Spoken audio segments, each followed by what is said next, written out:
পাবনা এক মসজিদ আছে, অনেকগুলা মসজিদ, কয়েকটি মসজিদের সভাপতি আমি। তো এক মসজিদের সভাপতি আমি, তা আমাকে ফোন দিয়েছে, ফোন দিয়ে বলছে যে আমাদের মসজিদে এই গাঁটটিওয়ালা বাহিনী এসে হাজির হয়েছে। গাঁটটি, বুকসা, টান, টোপলা, চাল, ডাল, নুন, তেল, জিরে, তেজপাতা, গরম মশলা, খড়ি কাঠি সব নিয়ে হাজির। রান্না বান্না হচ্ছে, ধুমধাম চলছে, পিকনিকি কায়দায় চলছে রান্না বান্না। মসজিদের বারান্দার খুব খাওয়া দাওয়া চলছে ধুমধাম। একে খেদায় দেবো না রাখবো? বললাম খেদায়ও দিয়েন না, থাকতেও দিয়েন না। তো সে আবার কেমন? বললাম ওর কাছে একটা নেশাবের বই আছে, নেশাবের বইটা কেড়ে নেন, কেড়ে নিয়ে বলেন আপনার নেশাবের বইটা আমাকে দেন, আর এই সহিহ বুখারীর হাদিসটা নেন।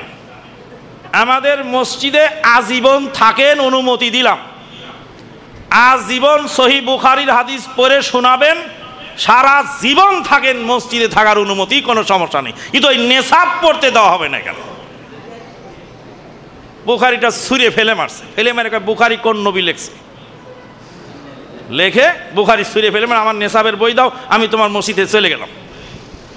বলছে মাদানী সাহেব খেদায়ও দেয়নি, থাকতেও দেয়নি, একাই চলে গেছে। এটার নাম হলো হিকমত, মানে দাওয়াতি কাজ হবে। ওই লোক যা পারে আমি তা পারি না। ওই লোক মদের আসর থেকে লোক তুলে আনে মসজিদে, যেখানে আমি যেতে পারি না। মদের আসর থেকে মসজিদে লোক এনেছে, সালাতে লাগিয়ে দিয়েছে, কিন্তু ওর সালাত শুদ্ধ নয়। ও জঙ্গল থেকে বাঁশ কেটে এনেছে, বাঁশের মধ্যে আক্কা চুক্কা আছে, আক্কা চুক্কা ছুলে দেওয়ার দায়িত্ব আমার।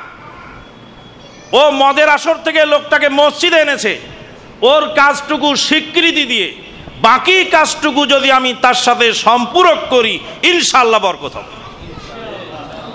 এটাই হলো দাওয়াতি কাজের হিকমতের অর্থ। আল্লাহ রাব্বুল আলামিন আমাদের আপনাদেরকে কবুল করুন, আল্লাহুম্মা আমিন। ওয়া আখিরু দাওয়ানা আনিল হামদুলিল্লাহি রাব্বিল আলামিন।